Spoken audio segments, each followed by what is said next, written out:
Welcome to Two Humans Talking, the podcast where we discuss the challenges of staying healthy in today's modern, fast paced world. I'm Tiffany Sims, your burnout recovery expert and holistic wellness coach. And today I have the honor of bringing to you Kendria Johnson. Kendra, thank you so much for being on the show today. Thank you so And much, Tiffany. you are so welcome. Why don't you tell the people a little bit about you? Who is Kendra? Where do you live in the world? Oh, cool. Okay. Well, in a nutshell, my name is Kendria Johnson. I am a teacher coach, and I am a teacher by day and coach at night. I've been a teacher for about 22 years. I am born and raised in Dallas, Texas, but I actually live in Abu Dhabi, which is a stone's throw away from Dubai. They are not in the exact same space. They're just right next to each other, like a sister city. So I live in Abu Dhabi, and I've been here for 9 years. Um, I show up in the world really, really basically to send a message to anyone. And educators are my forte because that's my wheelhouse. But just to anyone who anybody who's listening that, that burnout is a real thing in the world we live in now. It didn't used to be a buzzword as much as it is now, but now because it's an issue, it's like people like me kind of tend to pop up more often because I'm here to help people get balanced in their everyday life. I'm an author, a speaker, a grandmother, and I love speaking on stages. I absolutely love talking about all things teaching, all things education. So that's just a little Just bit about living me. life, Yeah. just finding your way of thriving in the world. Yes. I love that. So you said teacher. What Yeah. grade are we? I Elementary, college, in between? Like what grade? Where are we at? And what do we currently teach? I'm in grade 5, and I've taught everything from grade 4 all the way up to grade 8 in my 20-year tenure. So right now I'm grade 5, and I love it because it's that right there at that age where they're very impressionable, but they're not so headstrong that you can't reason with them. I had always said for a very long time that if I didn't have to worry about, this is gonna sound so bad, but at the time, I was like, if Yeah. I didn't have to worry about paying my bills, I would be a middle school science teacher because Yes. I felt like they're advanced enough that we can talk about like bigger concepts, but Yes. still kid enough that I could like Mhm. decorate the classroom, make a fool of myself, and the messages would still stick. They might make Yes. fun of me, but they would still Mhm. like it would click for them. That or I would be somewhere in a swamp doing like year-round summer camp, like environmental sciences. And so Gotcha. that's Gotcha. awesome. Yes. What Yes. I what do love it. subject do you teach? I do. So I do teach science. Science Science? and math. I do. I teach science and math, and just like you said, I get to be silly. I get that today. What was I doing? Rotation. I got to twirl around, and someone was the sun, and someone was the moon, and I was the earth, and I would show them rotation and rep versus revolution. I did that today. So yeah, you get to be silly with them. That's why I like grade 5 because they're still silly. They And like it being just silly. reminds you how to be fun. I think as Yes, it adults, does. It we keeps you forget. young. Everybody always gets me. Oh, you're a grandmother? Yes, because I teach children all day, so it keeps me young. Yeah. I think as adults, we forget how to play. Yeah, we And do. then we're inconvenienced and agitated when kids are playing because it's like, but anyway, I digress. So, Kendra, tell Yes. me, we always start the podcast, we always ask our guests, like, what does Okay. healthy mean to you? Oh wow. That's a big question, but in a nutshell, when you said that, when you asked that earlier, I was like, healthy. Healthy means balanced. Balance. Yeah, balance to me. Balance means that you're not too far to the left or the right because it's unrealistic for you to say, well, I'm going to go through the rest of my life and not be stressed. I don't teach that in my workshops. Or it's unrealistic to say that I will always be happy, you know. So it's just like it's a balance in everyday life, not even when you're having a quote unquote bad day, there's always something good you can find in it. So being grateful for things and being balanced is to me being healthy. And I do mean healthy mentally, emotionally, financially, and physically. There's different areas of health and being healthy. I knew that we were going to connect today. I Mhm. feel very similarly. Um, I agree. Also I believe in harmony between Mhm. your health, your relationships, and the way you Mhm. earn money creates a truly healthy and whole person. because without one or the other, things like you said, they're out of balance, they're out of Mm-hmm. harmony, and then you're just not living at your best. You're worried Mm-hmm. about things, your body's not operating the way it needs to, so then you're a little Right. slower than you'd like to be. I love that. Yeah. Um, is it different? Is that version of healthy different than maybe 10, 20, 30 years ago? Yeah, I think so. I think what the first thing people think about when they thought about health 30 years ago was food and physical health. That now mental health is just it's in the forefront, but it's always been an issue throughout Hmm. time and history. It's always been an issue, but now it's started to take the forefront because again, suicides have gone up, depression has gone up. During the pandemic, I heard a statistic 77% of people were depressed. I was one of those people. And so now mental health is a thing, whereas I don't remember that being ever a thing 30 years ago, 20 years ago, even 15 years ago. I don't remember it being a thing. But I literally now call my days off when I have to take a day off, mental health day. That's a mental wellness day for me. I usually, you used to just call it what, shooting hooky. Remember that? You used to call it shooting hooky. You weren't sick, but you didn't feel like going to work. But today What? you have an actual term for it and it's justified. You can even get an excuse from the doctor if you need it.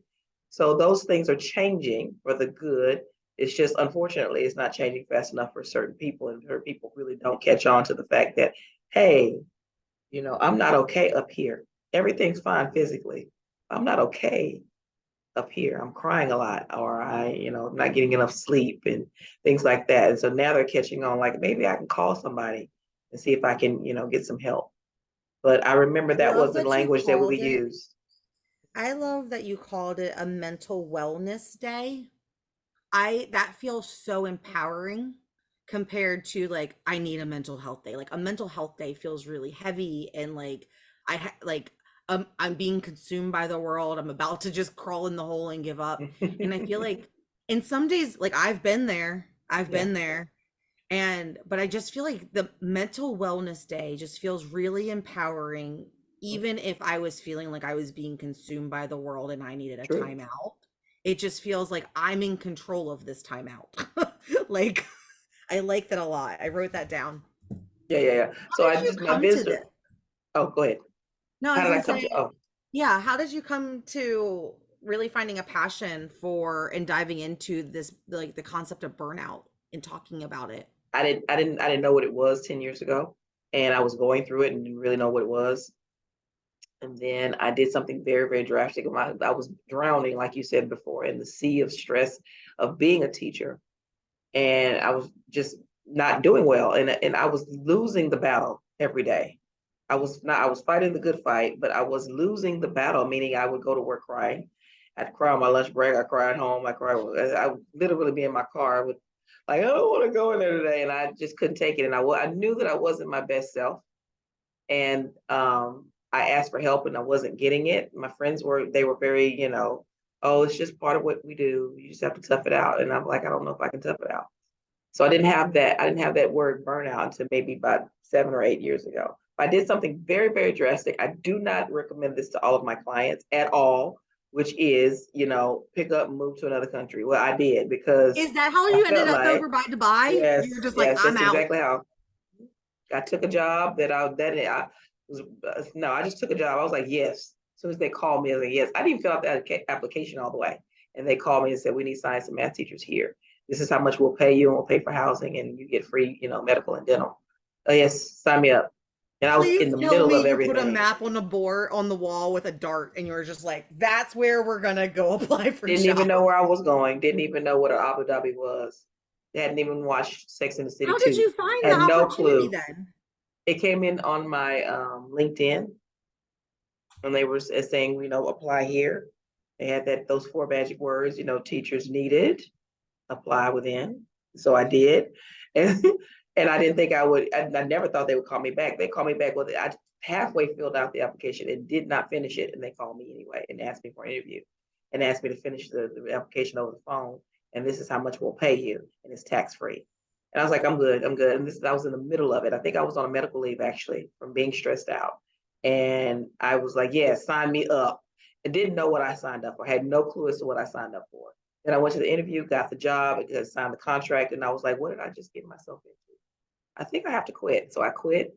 I think I'm gonna have um, to move. I think I'm gonna have to move and sell all my stuff. How's this gonna work? And it had 3 months to get it together because they sent me my ticket about 2 months after my contract date. And I was like, I think I have to get all my stuff together. And I think I got to tell my family. And I think it just kind of overwhelmed me at first. And then it didn't really hit me till I got off the plane.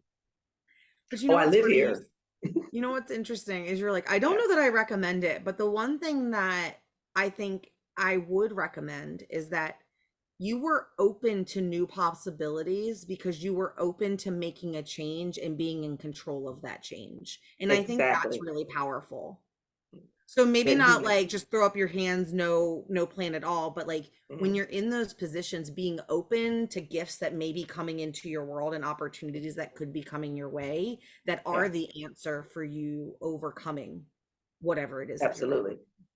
Right. And so I tell people like when you're in this situation, what I try to do is give them clarity because I didn't have that. I was just like going with the motion.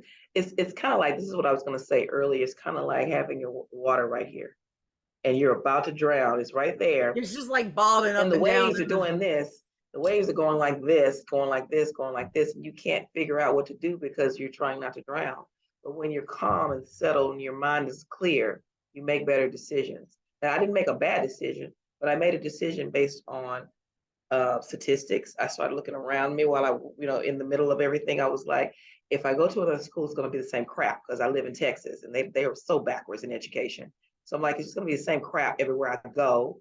And there's nowhere I can go where I can get away from racism here. So what am I going to do? Let me do something different. But I don't recommend that to clients simply because sometimes the stress that we're experiencing, this is key. The stress that we're experiencing is self-imposed, is self-inflicted because we don't know that say we it are for those in the not. back.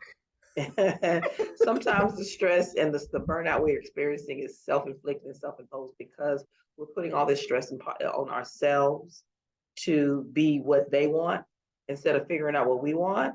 And so that was happening to me, but I didn't know that yet. I wasn't there on that part of the journey yet.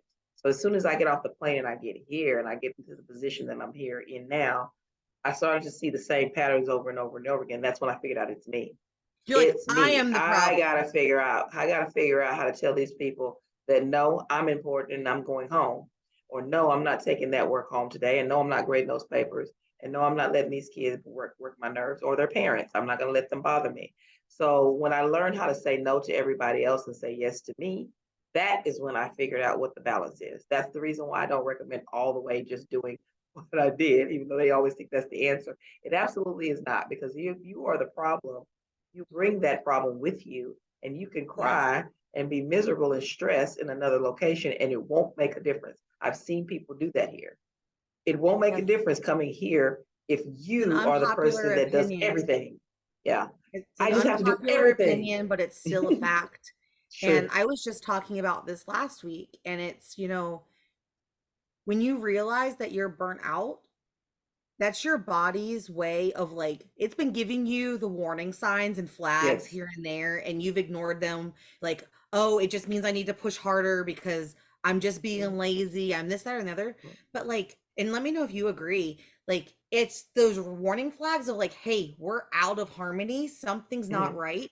And sometimes, like you said, changing jobs after the Mhm. honeymoon phase wears off, all the habits that you had and characteristic traits that allowed you to get pushed into burnout Yeah. are still there. So once that Still honeymoon there. phase, you are still, you don't know how to hold boundaries appropriately. You don't know Mhm. when to be the team player and when to remove yourself because you don't know which opportunities you should be saying yes to and which ones you should be saying that's not my No to. responsibility, that's for Exactly. someone else. And so like you've got to learn those skills so that you can be successful in that next opportunity. Absolutely.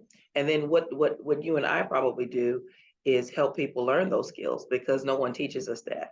So I'm a teacher by nature, so anything I learn, I pass on. So that's my natural inclination is like, "Ooh, let me show you what I learned." And so I just turned it into a business, but I was always a mentor teacher for somebody because of my status as a veteran, but I just started like, "Hey, I'm doing this for free.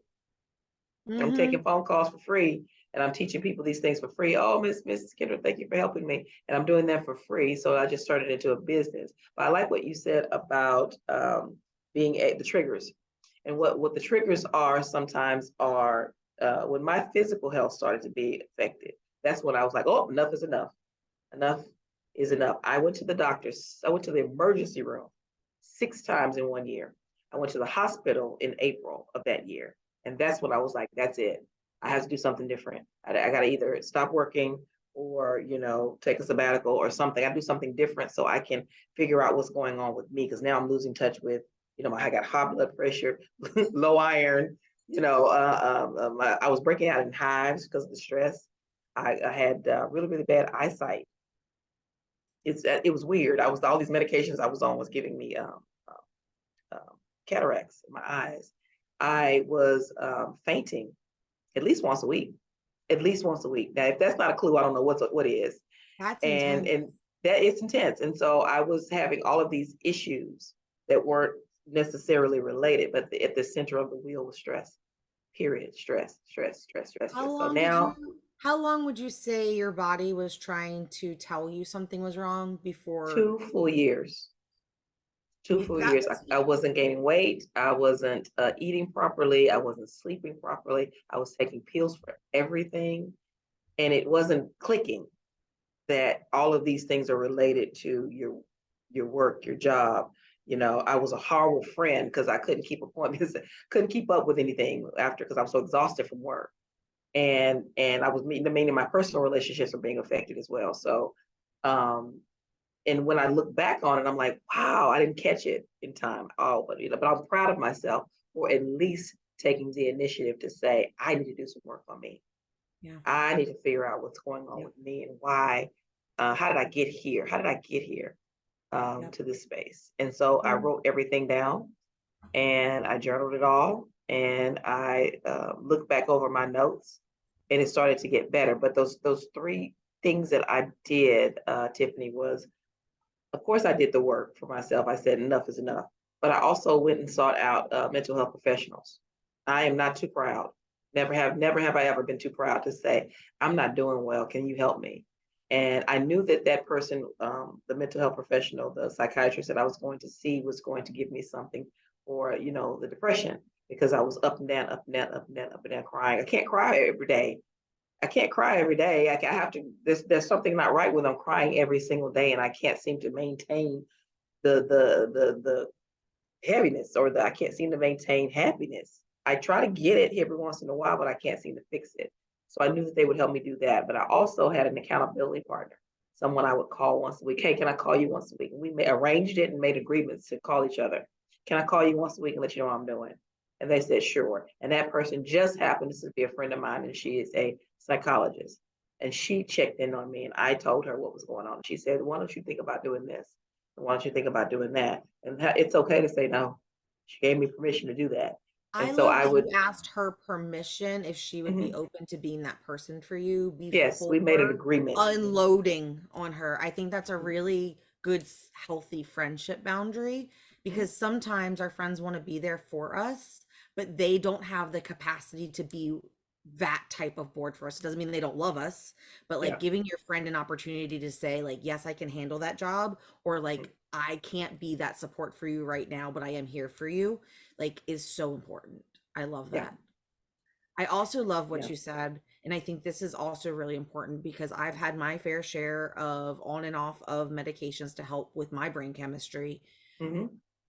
but I'm a big advocate of the meds only work if you do the work while taking them, like in the Yes. process, right? Like they're not just this band-aid Yes. fix all, because like without the work, it's not, your body isn't re-regulating itself to help produce the chemicals you're lacking because you're Hmm. like in adrenal failure.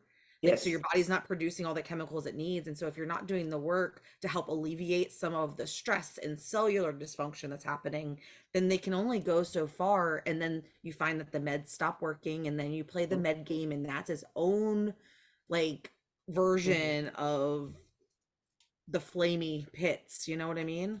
Yeah, I Like, get you. Hmm. It really Yeah, it's is. the meds don't work unless you work with, it's like anything else. And I'm luckily I don't mind doing research and things like that. And what you said about, brain chemistry, all about that. I was all about that.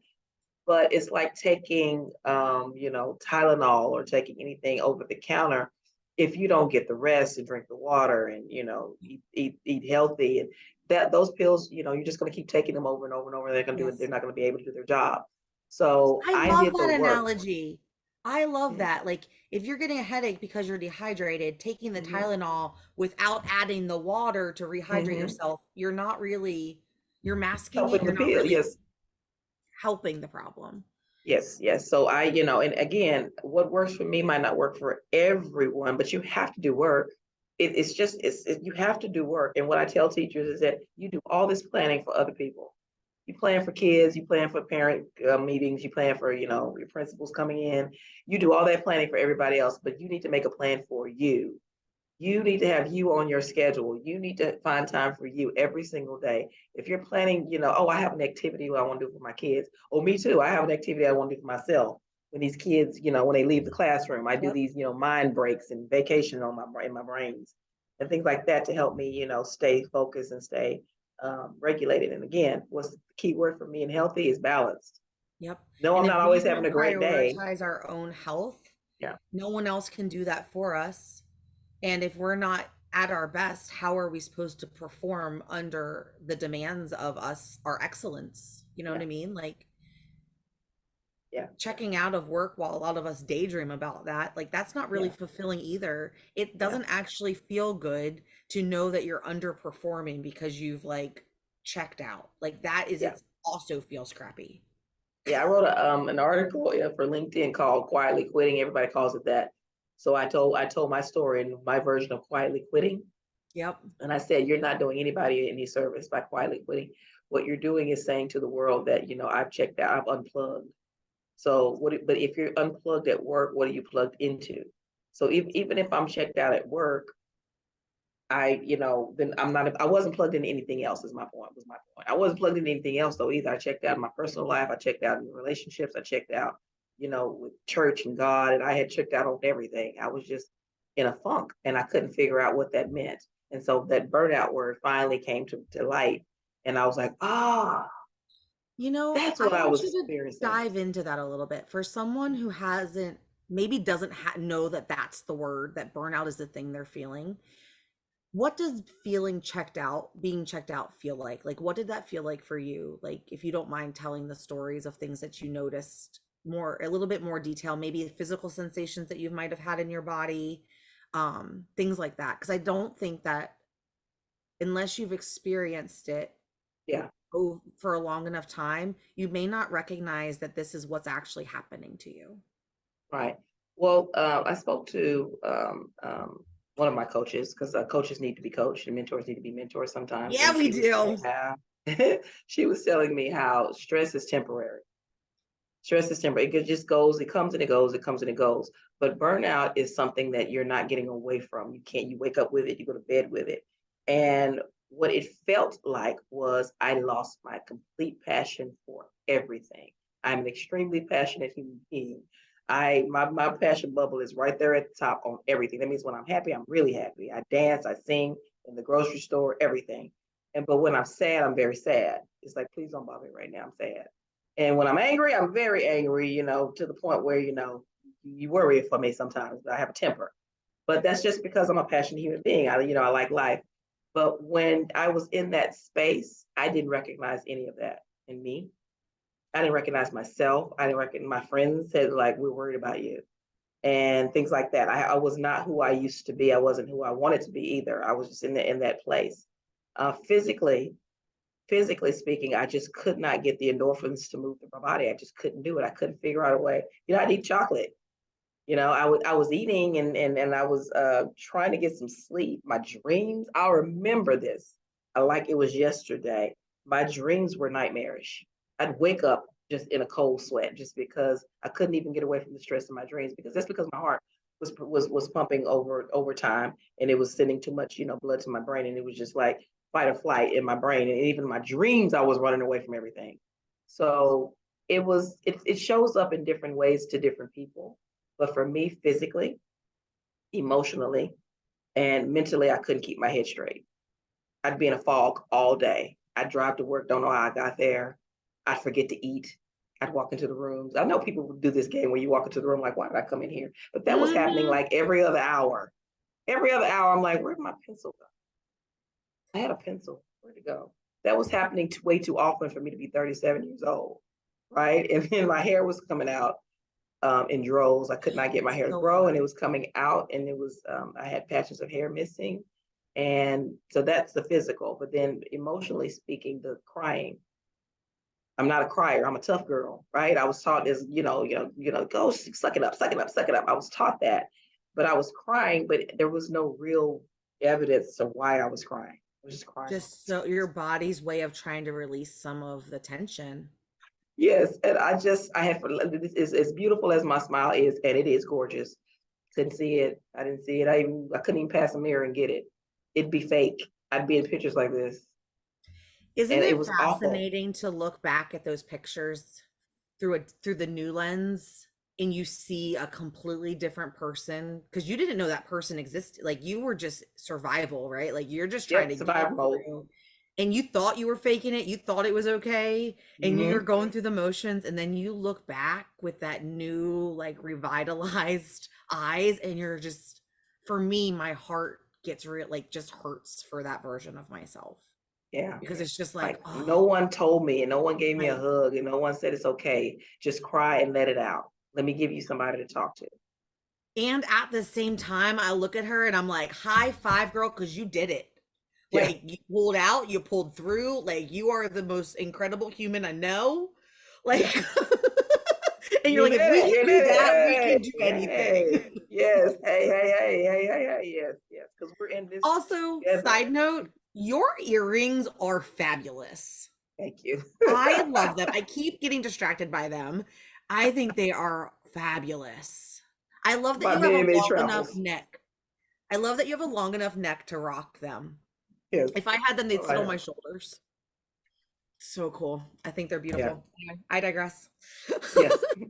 So if I came to you as a friend or maybe as a client and I was explaining to you all of those feelings that you just shared, like what would the first maybe piece of homework thing that you would give me to help me start steering the ship in the other direction to get control back? Wow. There's a few things. And as you probably know, when you talk to people and you let them talk to you, you write things down and you're like, you handle things differently, right? But most of my clients, when I first meet them in that first consultation, I'll say something like their homework is usually write down your day.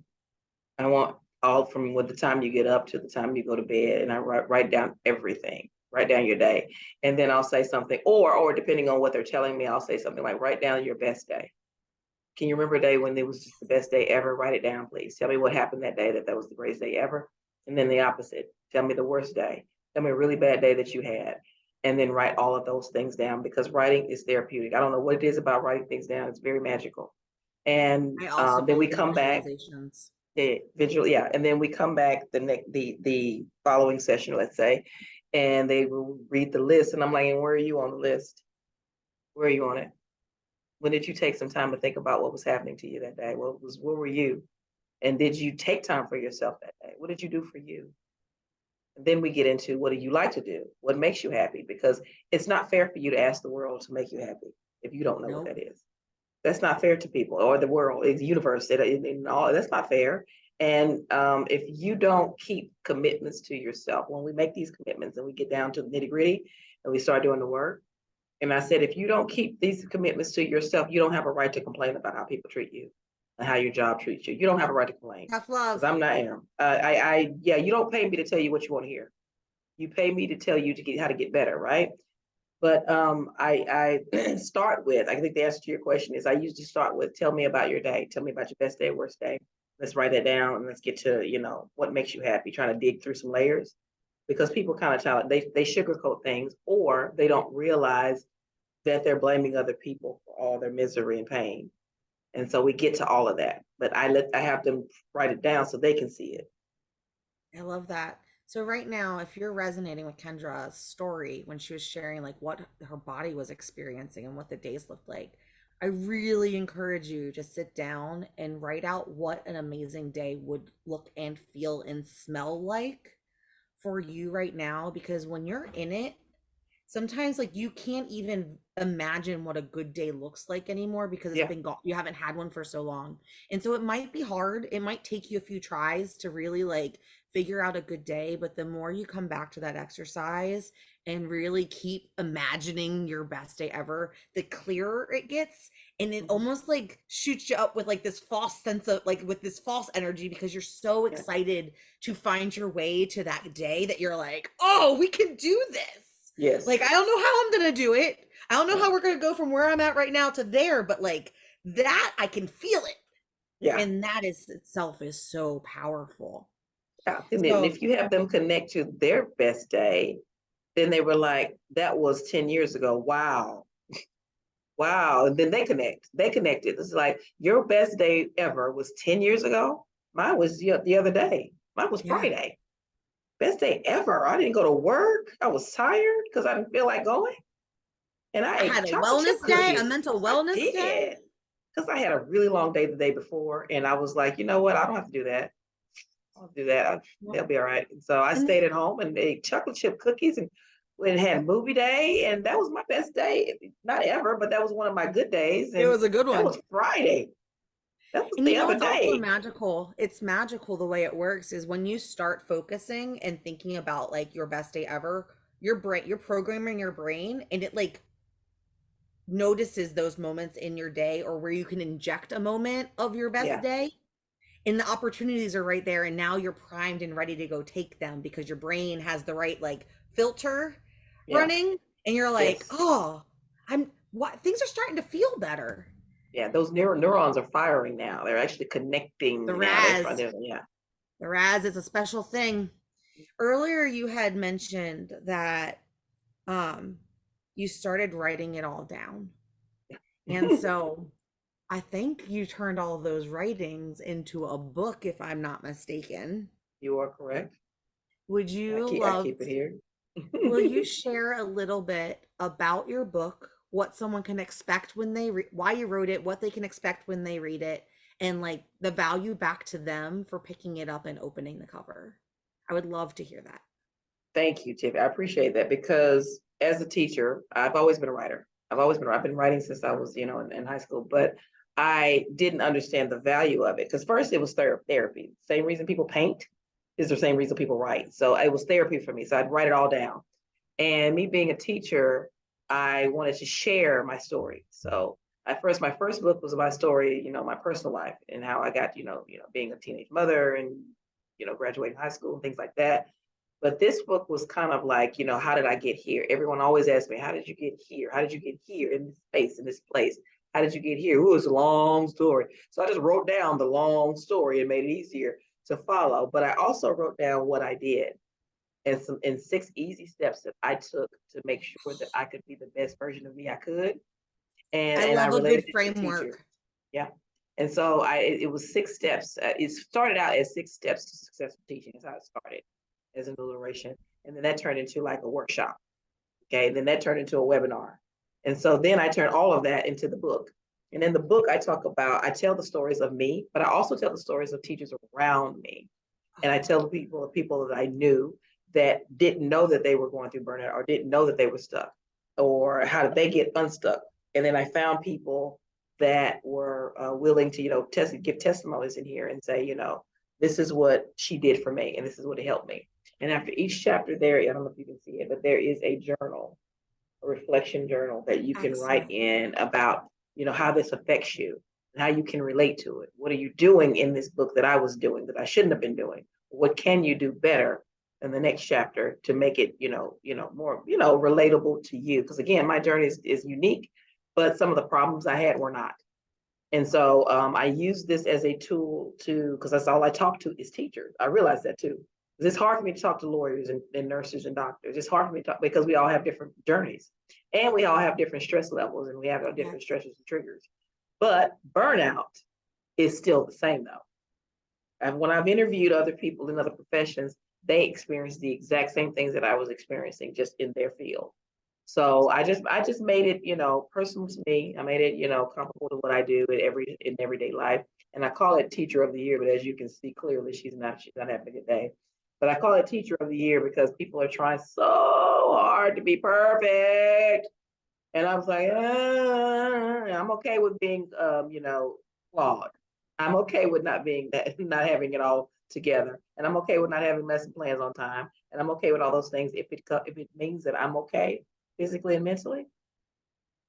It'll get done. It'll get done when I get it done. But I'm not going to kill myself trying to make other people happy and keep other people's goals as my personal agenda. My personal agenda is me first. First, do Kendra no harm. Second, then I will take care of everybody else. Because if I don't take care of me, I cannot take care of you. I Amen to can't. that. Yeah. I love that that book is a collection of stories, your own and those around you, other teachers, maybe some clients in there. And I love that there's actionable steps. So it's like, let me read the story a little bit and now let me apply this and figure out where my life is and Mhm. work through that so that at the end of it, I'm a different person than when I Yes. started the book. I think that's Yes. absolutely amazing. How would someone go and find it It's if they on were Amazon. interested? Amazon? It's on Amazon. Teacher Yes, it's of on the Amazon. Year. Yeah, just look it up with my name. It is on Amazon. I have the audio version. I own the rights to the audio version. So the audio version is actually on Teachers Pay Teachers. It's a TPT. But I can give you all those links because my email is off in there. And then once you drop all my contact information, just contact me directly and I can give you all the links to the Perfect. audio book because you can't read and drive. It's illegal. So yeah, I have the audio version of me reading the book and people want a copy of that as well. So yeah, Amazon is Awesome. I will available. put that in the show notes. And where is the best place if people want to follow you? What's the best platform and how do they connect with you on social? My website is www.iamkendriaj.com, and that's you can drop all that info about this on this episode. But I think the best way to get a hold of me is probably Okay.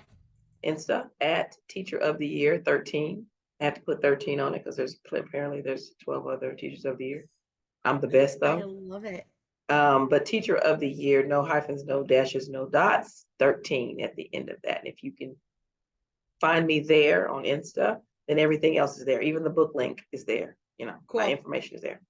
So, Teacher of the Year 13 on Insta. If you're interested in the book, grab the link in the show notes. Um, I have a whole page of notes. You guys know I take notes every time I have a guest on here because we're all learning from everyone. Like Kendra and I both are burnout recovery experts, but it doesn't mean that there isn't something that we can learn from each other. So I encourage you to go back and listen to it again, take some notes with some fresh ears. And Kendra, before we wrap up, any final thoughts or words of wisdom you want to leave the listeners with today? Oh wow. Wow. Something just popped in. It said something came across that pilgrims. We are pilgrims in this life. We're passing through. The days of our lives are absolutely numbered. And do you really want to get to the end of your life and look back with a bunch of regrets of coulda, woulda, shouldas? You will never look back on your life and say, I should have spent more time at work. I should have, stayed extra times and, took that work home with me. You will never do that. But the things that are important to you, your priorities or your values, are the things that you take with you. And so thinking of like I have less years in front of me than I have behind me. And I don't Oh, want to waste that time, trying to, catch up with my life. No, I want to experience life to the fullest every single day because my days are absolutely numbered. I am here for a limited time only, and I do not want to waste it. I don't want to waste any moments being unhappy, being unfulfilled, being, not purpose driven and filled with love and passion. And that's the way I want to live. And I want all of your listeners to live that way as well. Those are my words. beautiful. Well, with that, everyone, we are two humans talking. Bye. Bye bye.